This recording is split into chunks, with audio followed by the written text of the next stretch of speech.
Hello student, we are studying sources of energy and in this chapter we have discussed about the energy production through water and sun. Right? So now we will discuss how can we produce energy by using sea water. ठीक है, अब हम लोग सी से कैसे energy का production करते हैं उसका स्टडी करेंगे. ठीक है, क्या करेंगे हम लोग, एनर्जी प्रोडक्शन थ्रू द सी. ठीक है, सी से कैसे कैसे पहले हम लोग पढ़ेंगे, वो क्या पढ़ेंगे, टाइडल एनर्जी. सेकेंड हम लोग पढ़ेंगे वो होगा wave energy and third one will be ocean thermal energy. ठीक है, टाइडल एनर्जी, टाइडल मतलब टाइड्स, जो हाई टाइड लो टाइड, इसकी वजह से जो हम लोग उसका यूज़ करते हुए एनर्जी प्रोड्यूस करेंगे. ठीक है, वेव मतलब जो समुद्र की लहरें ऐसे ऐसे ऐसे ऐसे वेव बनाती है ना, तो उसके थ्रू कैसे एनर्जी का प्रोडक्शन कर सकते हैं इसका हम लोग डिस्कस करते हैं. So first of all we will discuss the tidal energy and the energy. What is a tidal energy? The energy that can be produced with the help of tides is called tidal energy. ठीक है, तो tidal energy की कहानी कुछ इस तरह से समझते हैं हम लोग. जनरली दो टर्म जानते हैं, क्या क्या, वो होता है एक हाई टाइड और फिर दूसरा क्या होता है, लो टाइड. ठीक है, हाई टाइड जनरली किस में होता है, कब होता है, नाइट, रात में देखा जाता है, और ये डे में यानी कि सनशाइन दिन में होता है. ठीक है, और इसका कारण क्या होता है, दोनों टाइड्स का कारण होता है वो होता है gravitational pull of the moon. ठीक है, मून के ग्रेविटेशनल पुलिंग के कारण क्या होता है, टाइड्स का फॉर्मेशन होता है, high tide and low tides का. ठीक है, तो आखिर उसका यूज करते हुए कैसे एनर्जी का प्रोडक्शन होता है वो हम लोग समझते हैं. ठीक है, फर्स्ट ऑफ ऑल हम लोग क्या करते हैं, सी शोर पर एक ऐसा सूटेबल प्लेस चूज करते हैं जहाँ पर क्या कर सकें हम लोग, टाइड्स का यूज अच्छे से कर सकें. ठीक है, तो उसके लिए हम लोग क्या करते हैं, एक डैम कंस्ट्रक्ट करते हैं. ठीक है, इस तरीके से कि जब हाई टाइड होगा तो वाटर का लेवल क्या होता है, हम लोग को पता है कि वो वाटर का लेवल इंक्रीज होता है. ठीक है, इंक्रीज होता है. तो एक डैम हम लोग, सपोज ये डैम हम लोगों ने बना लिया.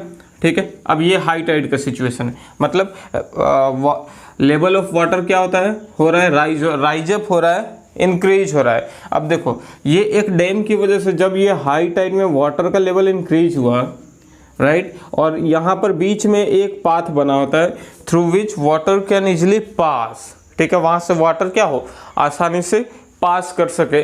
तो और वो जो पाथ होता है वहीं पर एक टरबाइन लगा होता है. ठीक है, टरबाइन, और वो टरबाइन कनेक्टेड होता है किससे, एक जनरेटर से.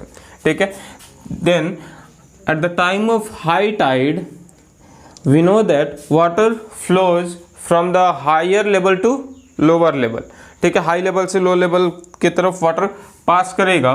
तो ये जो हाई टाइड हो गया उसके बाद क्या होगा, water will flow from the higher region to lower region. ठीक है, अब इधर से वाटर पास करने लगेगा. ठीक है, पास करेगा तो क्या होगा, ये टरबाइन अब रोटेट करने लगेगा and this rotation provides the movement in generator and generator will produce electrical energy. ठीक है, तो यही सिचुएशन होता है.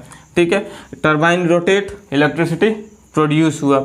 ठीक है, अब देखो अगर हम लोग लो टाइड की बात करेंगे, लो टाइड वही होगा थ्रू आउट द नाइट, पूरे रात क्या हुआ, हाई टाइड का सिचुएशन बना रहा, और जैसे जैसे रात ढलती जाती है तब होता है क्या, फिर लो टाइड का सिचुएशन आने लगता है. ठीक है, तो लो टाइड देखो ये हाई हुआ, हाई से लो में वाटर फ्लो किया. अब लो टाइड, ये वाला जो लेवल था वाटर का वो फिर से डाउन होने लगेगा. ठीक है, डाउन कब होगा, जब ये वाटर सारा का सारा वाटर क्या किधर, इधर राइज हो जाएगा. ठीक है। तो उस कंडीशन में देखो, अब जो वाटर इस एरिया में आया that will again pass through this path and again this turbine will starts rotate, ठीक है। ये रोटेट करने लगेगा फिर से, और फिर से ये क्या होगा, इलेक्ट्रिसिटी प्रोवाइड करेगा, ठीक है। तो ये हाई टाइड लो टाइड का यूज करते हुए इलेक्ट्रिसिटी का प्रोडक्शन ऐसे ही होता है, ठीक है। लेकिन ये क्या होता है ना, उतना सफिशियंट हम लोग इलेक्ट्रिसिटी का प्रोडक्शन नहीं कर पाते, ठीक है। इवन ऐसा प्लेस भी चूज करना बहुत ही मुश्किल होता है, ठीक है। इंडिया में अप्रोक्स बात करें तो 3 प्लेसेस है ऐसा जहाँ पर टाइडल एनर्जी को प्रोड्यूस किया जाता है, ठीक है। तो ये हाई टाइड और लो टाइड की वजह से टाइडल एनर्जी का प्रोडक्शन, ठीक है। मेरिट्स सारा का सारा वही होगा, ठीक है। लेस पोल्यूशन क्रिएट नहीं करेगा, इकोनॉमिकल होगा, ठीक है। जब मन करे तब यूज कर सकते हैं क्योंकि टाइड्स का फॉर्मेशन होता रहता है, ठीक है। लेकिन अगर हम लोग in large scale production of electricity की बात करेंगे, एनर्जी की बात करेंगे, तो वो उतना सफिशिएंट नहीं देता, ठीक है। तो ये था हम लोगों का टाइडल एनर्जी। अब हम लोग बात करते हैं वेव एनर्जी की। Now will discuss about the wave energy, ठीक है। वेव एनर्जी समझने से पहले कुछ टेक्निकल टर्म्स, ठीक है। वेव किसको कहते हैं, किसको कहते हैं वेव? वेव जो सी में हम लोग देखते हैं ना कि ऐसे समुद्र की लहरें ऐसे अपवार्ड डाउनवर्ड ऐसा फॉर्मेशन करती है, ठीक है। तो उसी को हम लोग क्या कहते हैं, वेव कहते हैं। दैट इज ऐसे ऐसे, ठीक है। तो ये क्या हुआ, वेव हुआ, ठीक है। तो वेव के थ्रू भी क्या होता है, हम लोग एनर्जी का प्रोडक्शन करते हैं।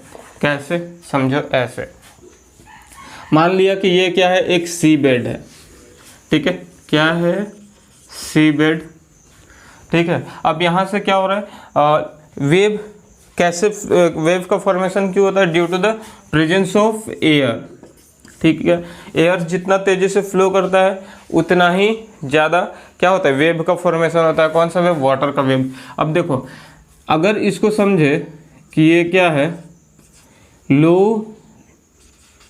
लोअर लेयर, ठीक है। अब उसके बाद एक वेव का फॉर्मेशन हुआ इस तरीके से, ठीक है। तो अब देखो यहाँ से इस पोजीशन पर क्या हुआ, वेव का फॉर्मेशन हुआ है।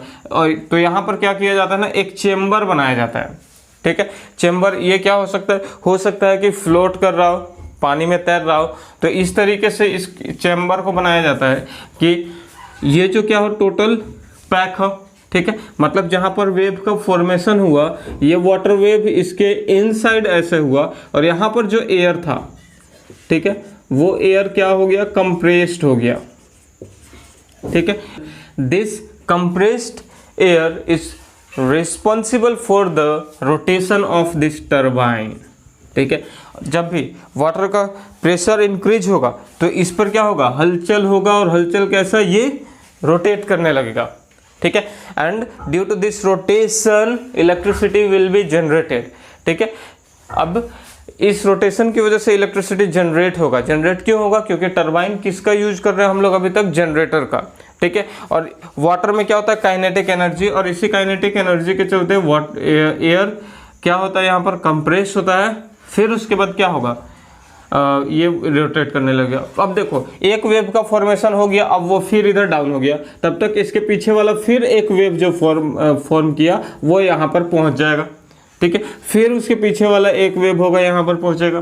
तो ये कंटिन्यूअस लगातार प्रोसेस ये चलते रहता है, ठीक है। तो हालांकि इसको भी क्या सिर्फ हम लोग समझ सकते हैं कि ये मॉडल बना दिया गया, ठीक है, लेकिन उतना ज़्यादा सफिशिएंट अमाउंट ऑफ इलेक्ट्रिसिटी हम लोग को इससे नहीं मिलता, ठीक है। हाँ, ये अलग बात है कि यहाँ पर एक बहुत यूनिक चीज़ है, प्रोडक्शन ऑफ इलेक्ट्रिसिटी हम लोग कर रहे हैं, ठीक है। और ये क्या रीन्यूएबल सोर्सेस ऑफ एनर्जी का एक पार्ट होता है, ठीक है।